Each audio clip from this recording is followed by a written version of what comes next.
Hello everyone, I'm Tim Marlow and I'm delighted to welcome you to this Sotheby's talk on surrealism in partnership with Net-a-Porter and Intelligence Squared.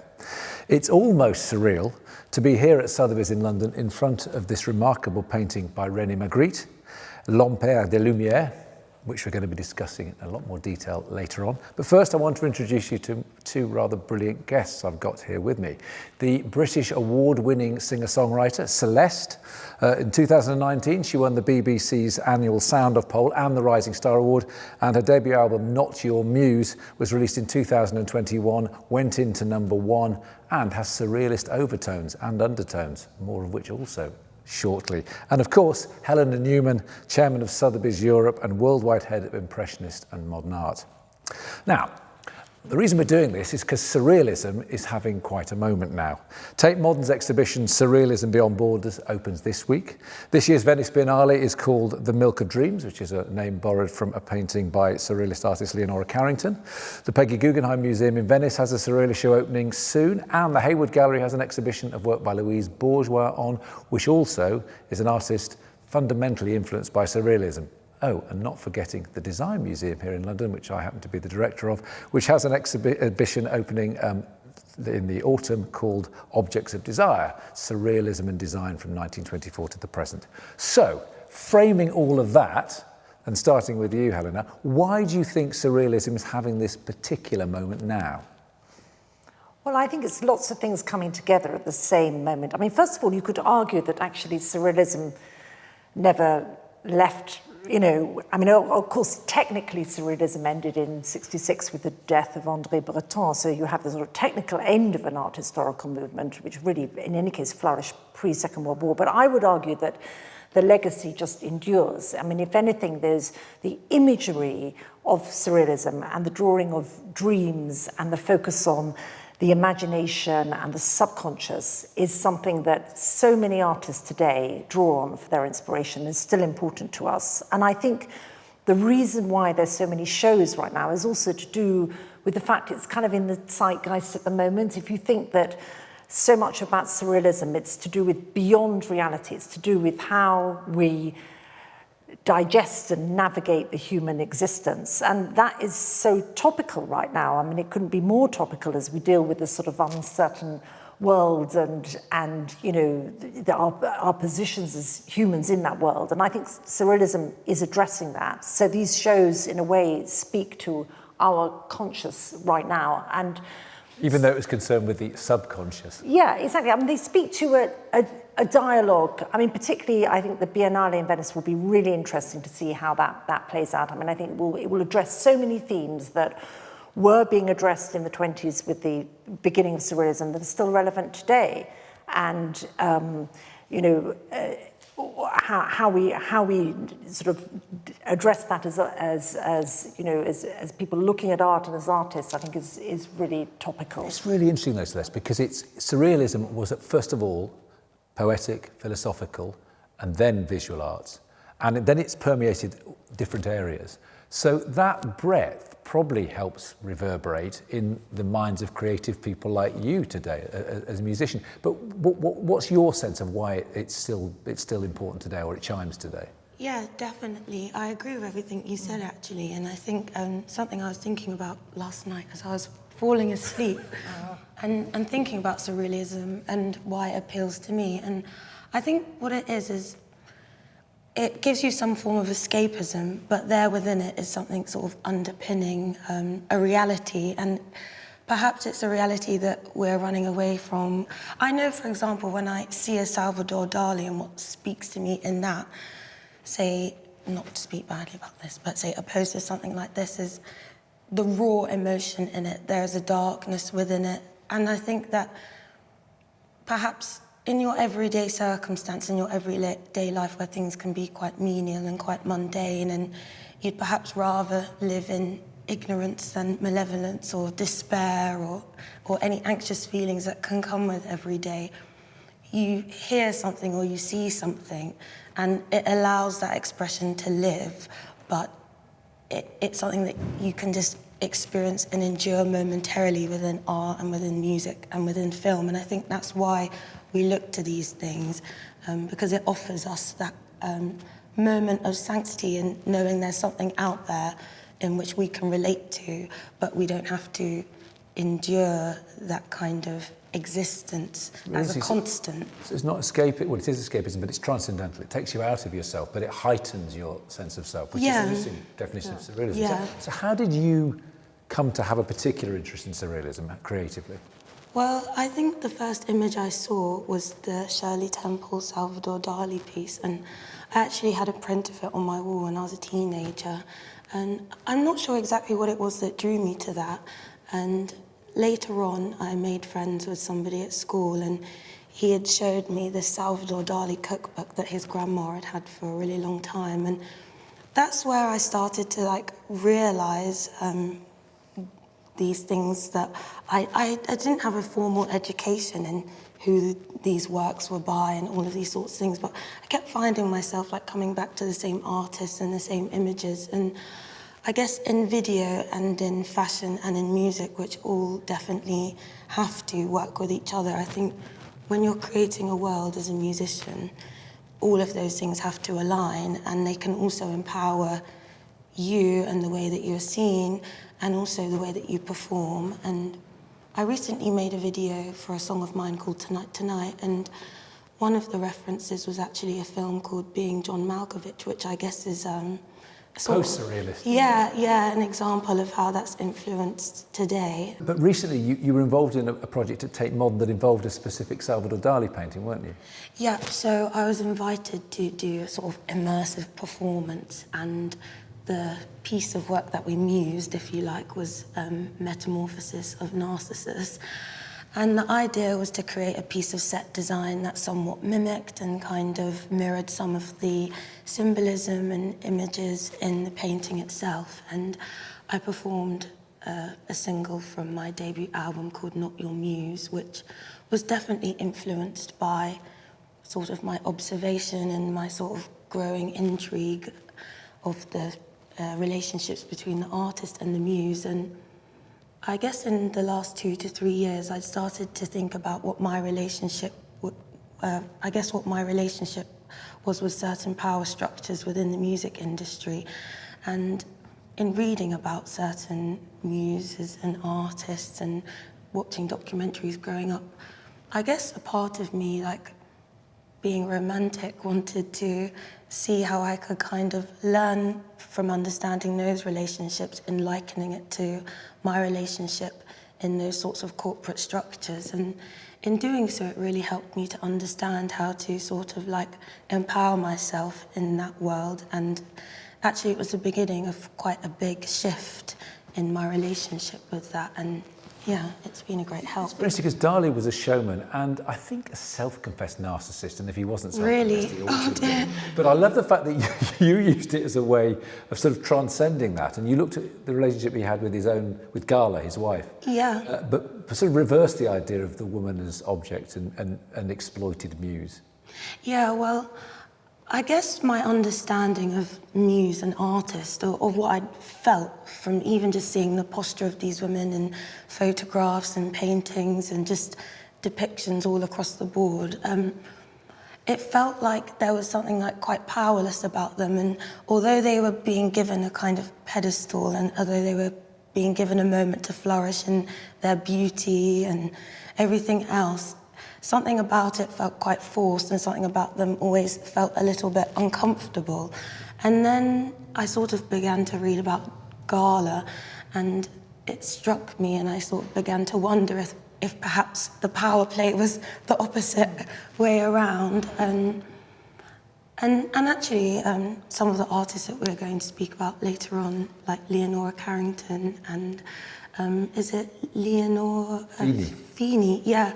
I actually read that both of their husbands were sort of poets and artists, and they initially started out as the muse in those relationships, but their response, I guess, and I guess in my own experience of somewhat feeling oppressed, was actually then to come out with even a greater amount of work, and that was kind of their protest to not being kind of just in the background. And so it's definitely inspired me to learn more and more about these women, behind the scenes. But let's learn a bit about you by looking at the video of this. So this is not your muse. Yeah, sure. Will we see it? Oh no.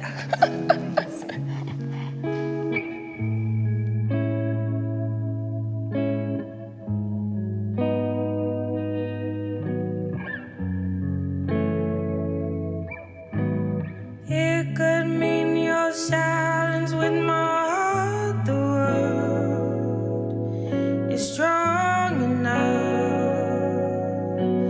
So I've heard you've mistaken me for your masterpiece, gilding me. So I drag, frame me fall and take.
It's because Helena and I, of course, are picking out the references. There's the narcissus flower, there's the egg. We look for the Dalí details, but it's a really poetic rumination on Dalí's, the inspiration for that context. How is it performing? I mean, does it change the way you perform, being in an environment that you have helped create, inspired by a Dalí painting, or is it just another stage for you? It always matters and it always counts, I think, that you get to curate the space that you're performing in. I think any sound man or any videographer that's filmed me and I haven't liked the colour of the lighting or something, and I stop halfway through and I say, please can we get rid of the blue lights, or please can we make it a spotlight? And I think that changing your environment to sort of like, I guess, emulate your internal world, basically, it allows you to be with your audience, but also be with yourself a bit more easily. I find that in my own imagination, I've created a world for myself as an artist, which is perhaps different to the person that I am in my everyday life. And having a specific environment or an aesthetic allows me to kind of like sink further into those feelings and into that character. So absolutely having something like this, a set design, which is there representing some of the parts of one of my favourite paintings, allows me to explore that character even more. And I think it's important that sort of, as an artist, we kind of take a simple part of ourselves, which has always been a part of ourselves, but sort of magnify it and then preserve a part of ourselves, you know, for our friends and our family. And it's a way of protecting ourselves as well, I think. It's very interesting you say that, because Helena, famously, Dalí brought this painting to London and he showed it to Sigmund Freud in his studio in Hampstead. Yes. And on one level, Freud took him more seriously, but on another level, didn't Dalí ask for us whether Freud would psychoanalyze him? And he said, on the basis of this painting, you've already done it yourself. Yeah. So in some ways, he's trying in a controlled way to bear aspects of his own subconscious or psyche in that painting. I mean, and paintings are always perceived as portals into private worlds, but Dalí has this amazing sort of control, doesn't he? And this amazing technique that I suppose invites us to empathise, it invites us to inhabit that landscape. Yes, and I think it's the dream world, but it's also combined with his sort of technical mastery, that it's almost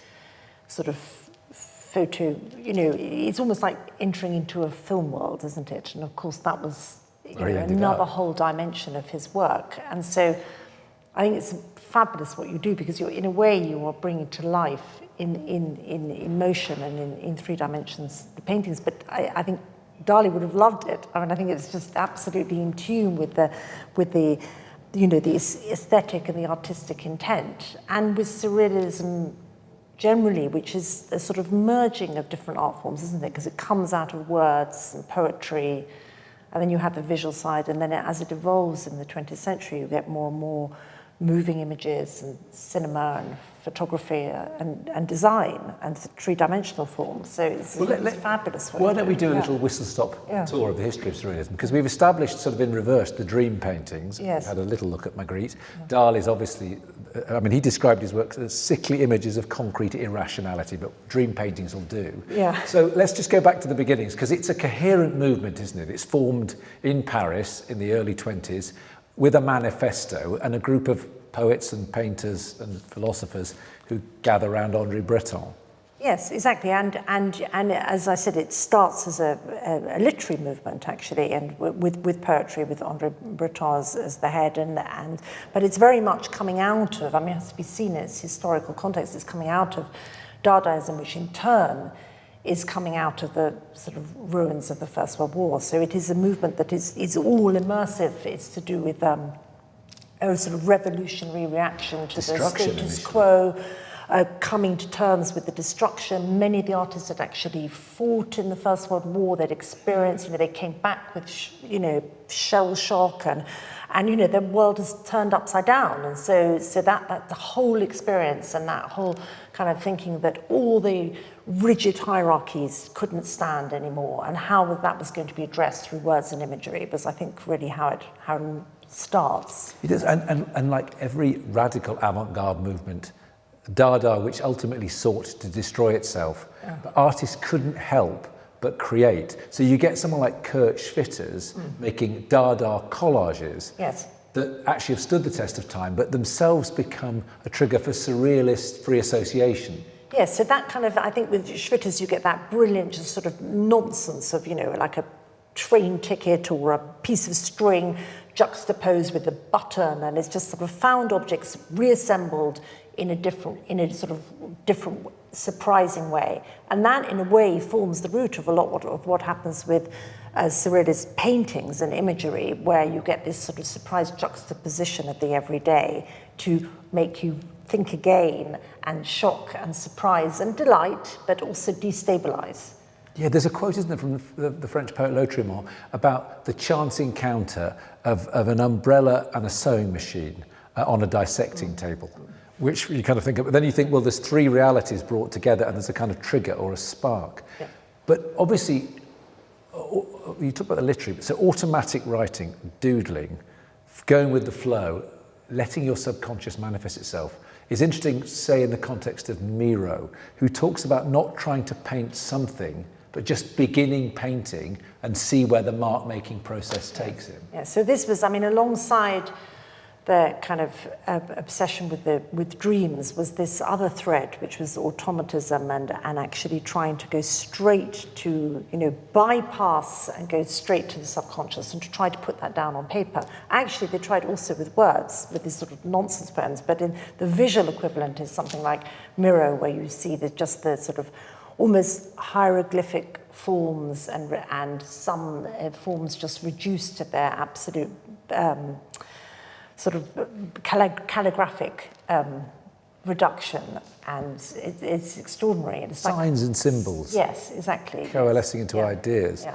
But then you get someone like Masson, André Masson, underrated artist, I think. I don't know what the market says about Masson, but he uses automatic writing painting, but also pours glue and then sand. Yeah. It's wonderful. So you get the surface and the texture, and then the sort of free-flowing forms, and just like almost like you're almost as if you closed your eyes and just let your arm take you freely without any intent getting in the way.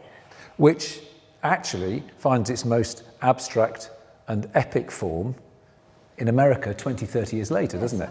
All this that was going on in Paris, in this very, very tight-knit community of artists, is again disrupted with the outbreak of the Second World War and the emigration from Europe to America, and then these artists turning up mainly in New York, Miro, one of them, of course, and sort of creating this extraordinary dialogue between Europe and America, which lays the seeds for abstract expressionism. I mean, it couldn't have happened without that influx from Europe, whether it's Gorky or Pollock, and so in that sense, the surrealist legacy is going right through the 20th century. I've always wanted to do this, and thanks for giving me the opportunity. Never mind the Pollocks. Let's move on from automatism now and get to dream painting. A bit of a Sex Pistols reference there, you might have.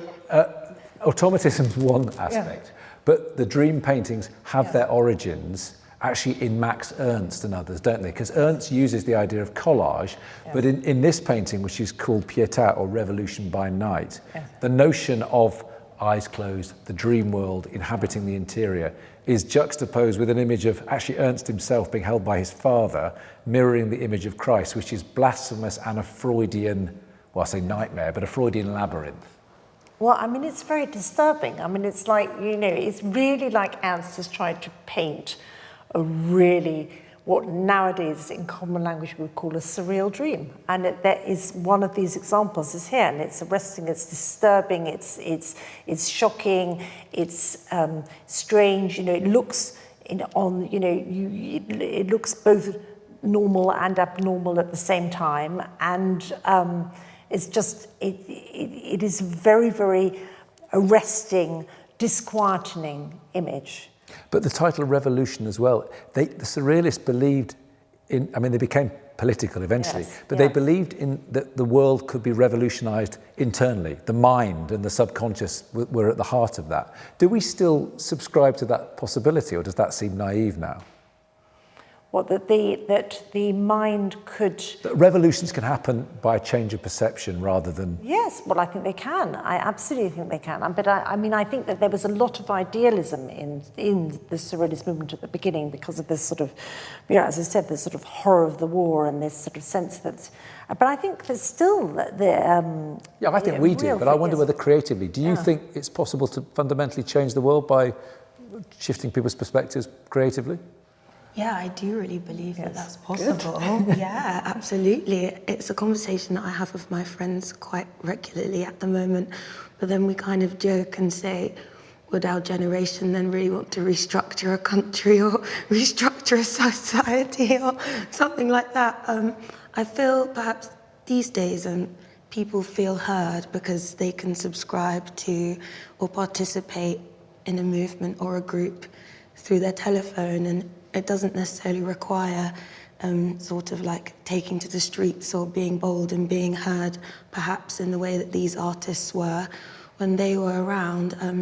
But I think it always begins internally, and a lot of the artists that you've spoken about, and from what little I've read about them, a lot of them come from quite spiritual backgrounds, and perhaps that's why they are found where they are found in their work.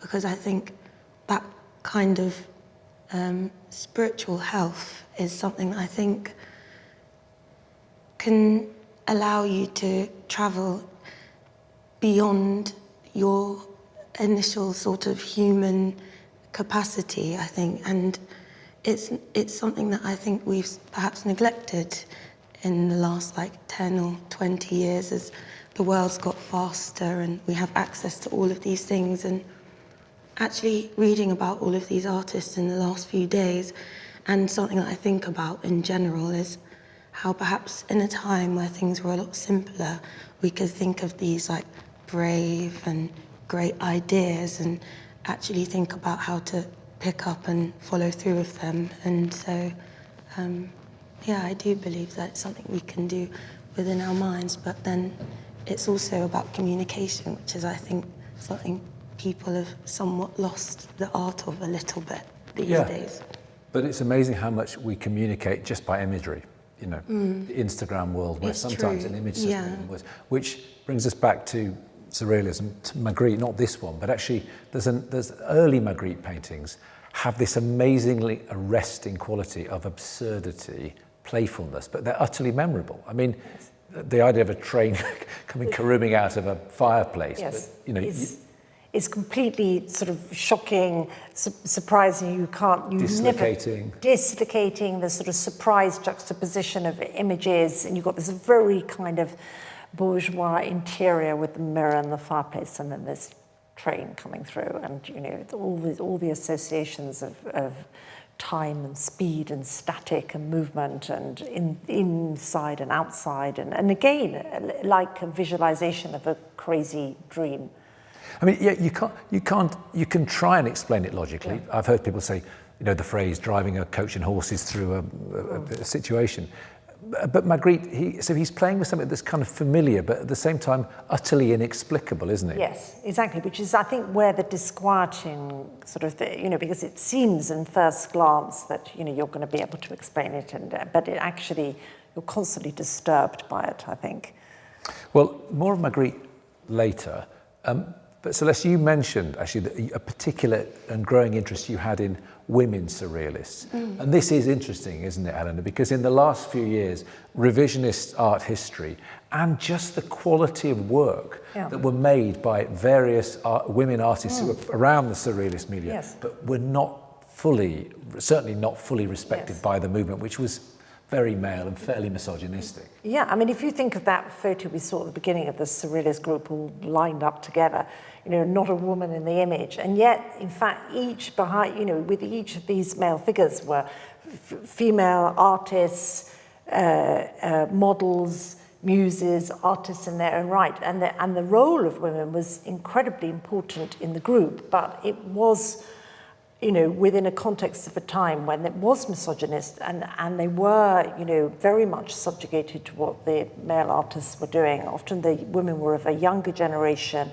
and the artists didn't actually become, you know, flourishing in their careers until much later. So there's been a real reappraisal, though, I think. There have been a number of excellent exhibitions that have brought this to light. You know, the Tanning show, Tate Modern.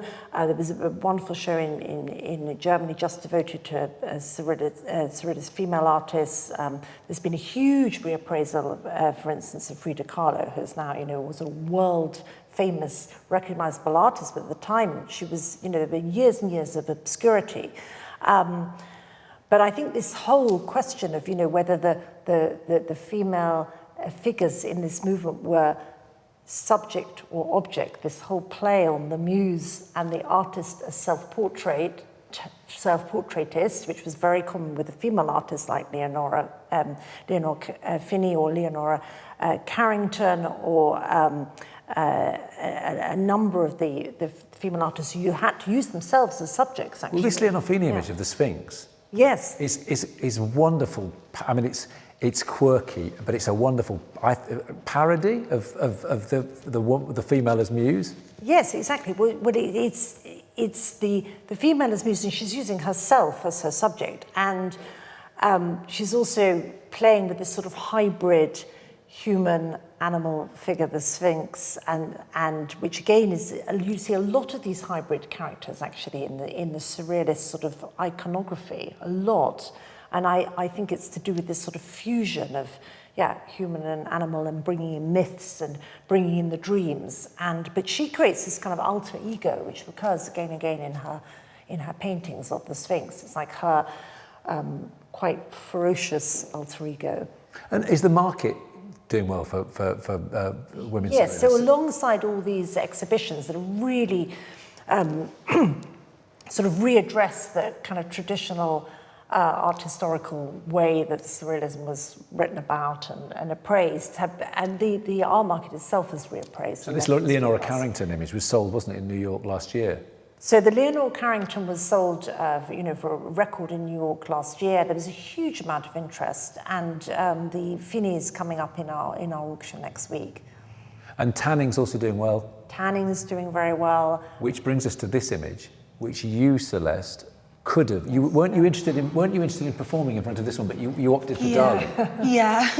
Well, having seen the results, I'm glad you opted for Dalí, but this would have been a fantastic image. I mean, it's kind of in a hotel room with a collapsed sunflower.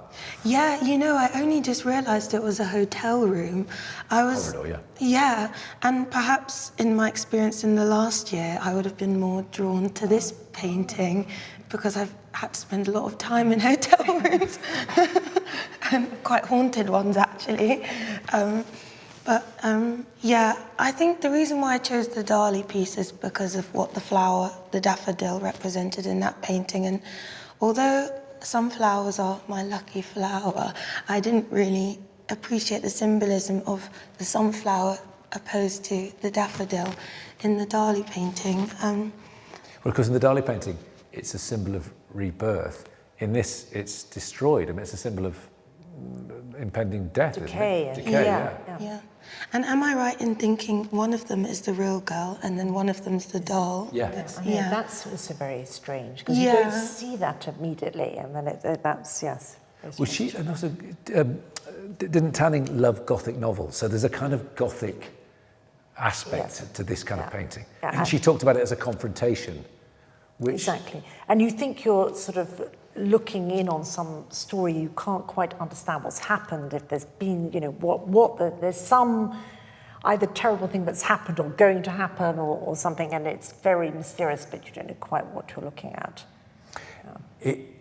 One of the things that links at least two of those artists is the fact they were mentored by and had a relationship with Max Ernst, but let's park the patriarchy out of that conversation, because actually they're transcending that connection. The other thing that really interests me, random observation, is every one of those three lived well into their 80s, and in the case of Tanning, she was 101 when she died. I quite like this idea. We're seeing it with Louise Bourgeois as well at the Hayward, that actually, this is a generalization, but go with me, that women seem to have this kind of longevity in their creative lives and actually start to produce incredibly interesting work as they get older. Whereas you could say the myth of the male artist is often the kind of loss of power as they get older, or the brightly burning youth that then is perhaps less potent. I mean, Dalí is an example of that, isn't it? Dalí's later work is not. Yes, isn't. Yes, exactly.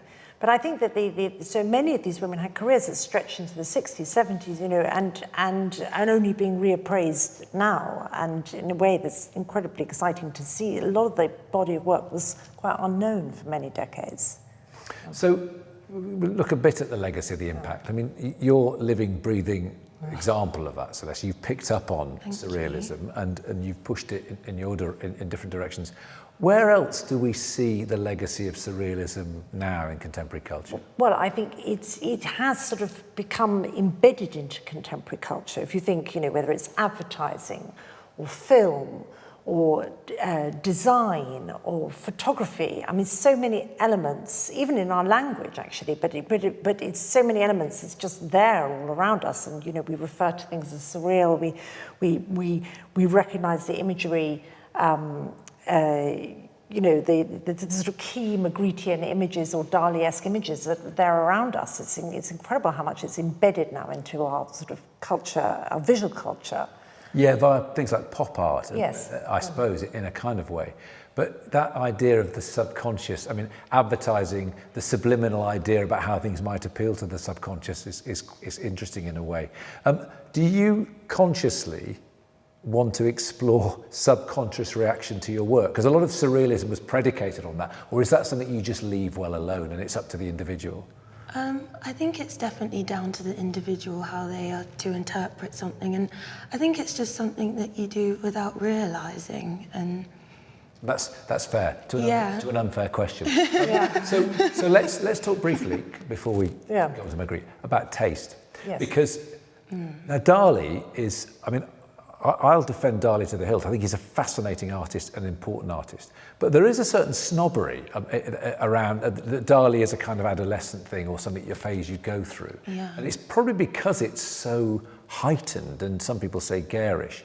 But it is interesting how taste and surrealism in the sense plays with the idea of taste and bad taste, doesn't it? Or am I just but I think it does, because of the shock and the kind of the absolute sort of unedited shock value of some of the juxtapositions of images or their kind of exaggerations and the imagery. So I think that in a way is where that comes from, but why it's still relevant today in a way, because don't you think we're living now in a world that's all about your instant, you open your phone, you see an image and immediately you react to it and then you've moved on to something else, and in a way that, it's so much of the sort of great Dalí and Magritte images have that immediate impact, don't they? That's very true. Talking of good taste, bad taste, look at the Dalí sofa. Fantastic. I mean, it's still something that I feel slightly uneasy about putting my buttocks on. but it was made as came out of an idea of an object, didn't it? First of all, it was made for Edward James, the English collector in the 1930s, yes. who ordered a pair of them. But Dalí, of course, said he'd seen images that reminded him of Mae West lips in the rocks near Cadaqués, where he lived and worked, which brings us round to Narcissus. And the thing that's interesting about Dalí specifically, good taste or bad taste, is he saw images and other images. I mean, he called it his paranoid critical methods. That was his description of it all. But I love that duality of seeing a number of things in a particular image and then playing with them. And the sofa is playful, and maybe we sometimes understate the playfulness and the humour of surrealism.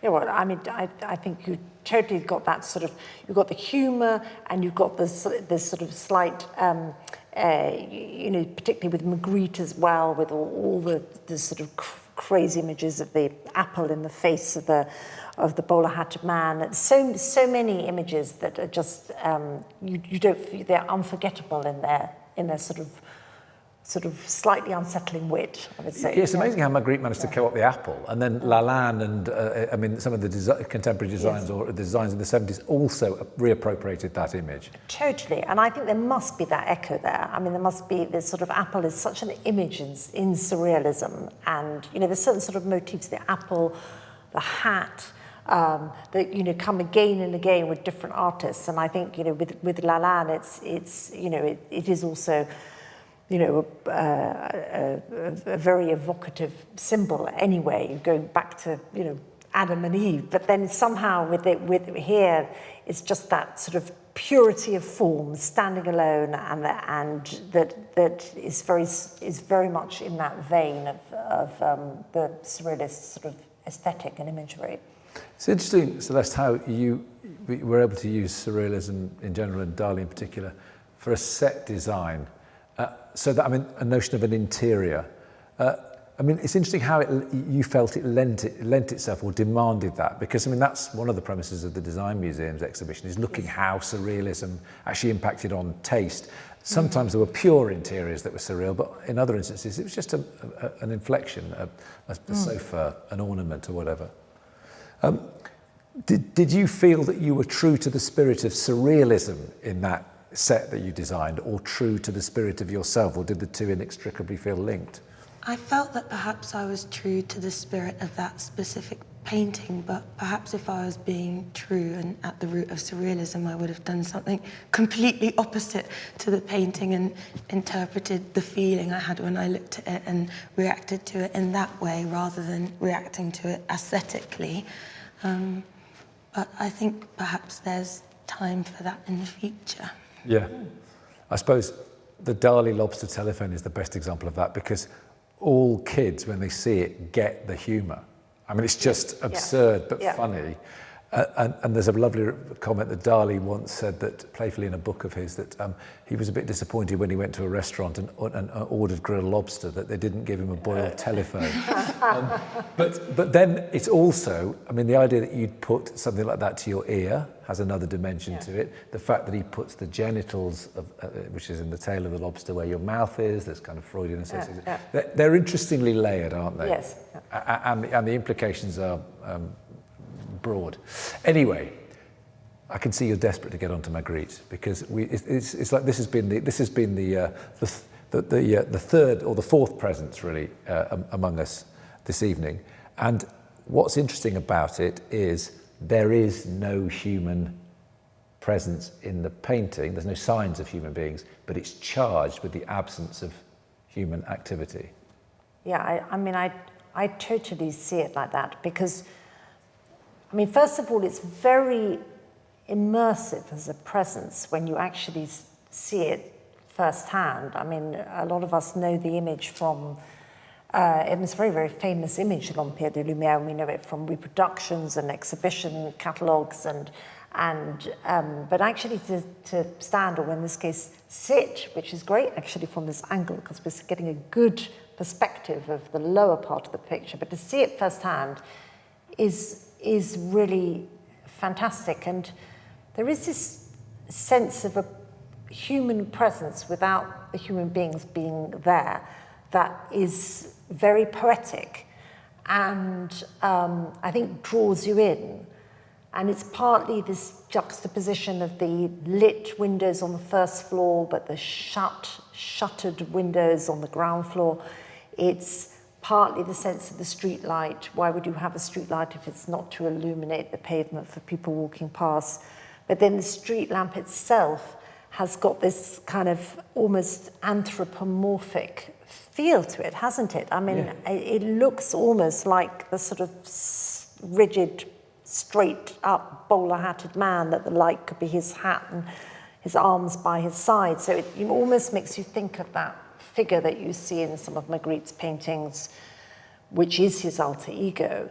So I think that has a kind of human sort of presence, and the tree as well. So you've got these sort of very strong upright forms, and the house, but you don't see its inhabitants, and the pavement in front, but you don't see who's walking there. That brings that human element into the landscape, which is very, very evocative. Although logically you could say it's twilight, it's never that bright at twilight. Yes. So it's daylight and night below. And that idea of this juxtaposition of opposites that somehow is resolved in its irresolution, which is a Breton idea, is really, I've never seen it so strongly as actually sitting in front of this particular work. So I think you go, as you sit in front of it or stand in front of it, you go through phases of acceptance and denial, and you see it. And first of all, actually, it doesn't seem so problematic, actually, because it's also very cohesive and it's beautifully balanced and it is resonating and throbbing in its own right anyway. But then it's disquieting because, as you say, you've got bright daylight or full daylight, and then you've got, evening and on the lower part of it, and how can these coexist? And although actually philosophically day and night do coexist in our world all the time, but in different parts of the world. So that's addressing that concept, but in one image they couldn't be like that, and yet it somehow does coherently work with this destabilizing element to it. Ceci n'est pas une pipe. This is not a pipe. This is a painting of a pipe. This is a painting of daytime and nighttime, but coexisting in ways that philosophically, as you say, unnerve or destabilize us. Although, to begin with, you accept it. And I don't want to get too poetic in front of the work, but Magritte reproduces incredibly well, and has that deadpan quality that I like. But close up and in front of the painting, it has a kind of texture, presence, aura that isn't deadpan. Oh, totally. I mean, this is a completely different experience firsthand than it is reproduced, although it is a very photogenic painting. But firsthand, I mean, you get this, and especially even closer than we're sitting now today, you get the incredible crispness of the silhouette of the leaves of the tree, which is just virtuosic. It's incredible, so sort of precise and masterful. But then that's sort of standing proud against the softness of the clouds, which is a very Magrittean motif. And again, when you really immerse yourself in that, they're kind of moving away from you and towards you and soft, and that's just incredibly well evoked. But then in the foreground, you get lots of detail that you can't easily reproduce. The hinges of the shutters and the gates and all these, very, very refined, exquisite details, so that what appears is almost black is nothing of the kind firsthand. No, exactly. Yeah. Richly textured. Yes. Yeah. Celeste, what's your response to this painting? You've sat in front of it now for the best part of 45 minutes. Is it growing on you? It's definitely growing on me. But actually, I've had some time to think about it today, and I guess here's if I can get to it, okay, without rushing myself. I was walking along the canal a couple of months ago, and I walked past like a strip of houses that all looked like this, and I could just about see them, like with all through the trees and everything. And so initially, when I saw this painting, I guess I thought there was something quite aspirational about it, as though this is sort of like the house on the hill, and perhaps the place of your dreams and the place that you want to be. But then I also thought about a person that might have grown up in a house like this, and if their experience wasn't that of it being the place of dreams, and then how they might feel looking at something like this, and it might be different to how I feel. But there is a warmth in the windows, so it doesn't feel like there's too much cruelty going on in the home, but part of me feels like there might have been at the same time. But yeah, that's how I feel. I think the idea of menace Yeah. is so often there in Magritte's work. Not in every work, but I think it's interesting Yeah. you pick up on that, actually. Yeah. And, you know, you've got nighttime, so the nighttime is, you know, in poetry, and, you know, in your dreams your worst fears come out, but it's also nighttime for lovers, and so, you know, you can be read either way, can't it? That, and it's how you bring your own kind of dreams and imagination as you look at it. Also, the fact that you relate this to an experience you had recently. I frequently, when I go home at a particular time of night, my street, where there are a couple of street lamps, which I'm now going to see as Magritte's old street again, it hits the twilight. And I see it as Magritte, and actually in detail it wouldn't be like that at all, but I see that contrast, Yes. and the black silhouette. And it is interesting how it both has informed the way I see the world around me, but it does reflect a kind of familiar experience that people frequently have about daytime into nighttime. What about its relationship to Magritte's broad oeuvre? Because this is 1961, and it's a unique work, but it's part of a series. Yes. What's its history? Yes, so it's part of a series that he started in the late 40s and goes right through until the early 60s. He did 17 oils in total, of which this is one of the largest in the horizontal format. And I also think one of the best. I mean, they you know, like any series, you know, he's exploring, refining the theme, refining the execution. And at this point, you have this sort of wonderful precision of execution and expansive composition. And he painted it for Madame Guillaume Croyer, who's actually the current seller. So it's been with the same ownership ever since 1961, which is pretty extraordinary. I mean, that's very, very rare that we would sell a painting. So, but it's been lent to exhibitions, but this is still a relatively rare outing. Yes, yes. I mean, it's been on loan at the museum in Brussels for over 10 years now. And it has been in exhibitions, but I mean, this is its only time ever to pass through the art market, because it's been with the original owner ever since. But I mean, I think within Magritte's sort of work, you've got certain very, very famous images, like the bowler-hatted man, or the famous image with the pipe, Ceci n'est pas une pipe. And this is up there as probably one of his most iconic themes. It's got that instant recognition, and so much, and really so much of Magritte's world is there. I knew he reworked images, and I knew he did it Yes. a few times.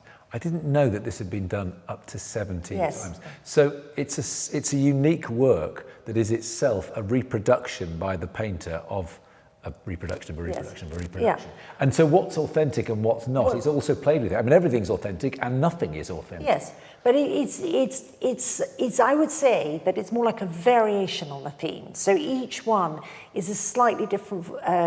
You've got the vertical formats, you've got the horizontal formats, and then the composition with the position of the trees and where the horizon line or the skyline falls is all slightly different. So it's more like a kind of an opportunity to explore. First of all, it was very popular, so he had many collectors who wanted this. So he had to also to fulfill those demands. He fed his market. Yes, he had to. You know, he had to. But at the same time, he wanted to also explore one of his favourite themes. So it's I would say they sit as variations on a theme. You know, like a Monet series or something. You know, you have Well, actually, the notion of the Yes. serial artist Yes. endlessly repeating subtle variations is Yes. obviously, which I suppose it's Same for you, isn't it? Every performance you give is different to a certain extent, even if it's the same songs. Same piece but of there is music. that kind of subtle shift that goes in Ender's reperformance or reproduction. This is a reperformance, we could call it. It's briefly, it's toured the world, or it's done, where has it gone? LA? Well, we showed it first in LA, which I think was very fitting when we talked about film and surrealism being so sort of, that Hollywood, in a way, connection, particularly with Dalí. So we showed it in LA, then it went to Asia, and we showed it in Hong Kong and Singapore, and then to New York, and now it's just arrived back in London. Where it will be on sale, in the evening sale, at Sotheby's here in London on March the 2nd. Correct. Can I thank you both for your illuminating and often dazzling contribution to tonight's discussion. Thanks so much to Helena and Celeste, and to Sotheby's, Net-a-Porter and Intelligence Squared for putting it all together. Aside from the sale of this magnificent work, Leonor Fini's Sphinx L'Amour, La Belle, is being sold at the Modern Contemporary Day auction on March the 3rd at Sotheby's. Sotheby's in Paris have a live auction, Surrealism and Its Legacy, coming up on March the 16th. The Design Museum, how could we forget that, is showing Objects of Desire, Surrealism and Design 1924 to today, opening in October 2022. And Celeste will be performing in the Turbine Hall at Tate Modern in March. Hope you enjoyed watching. I certainly enjoyed taking part. Thank you all of you for joining.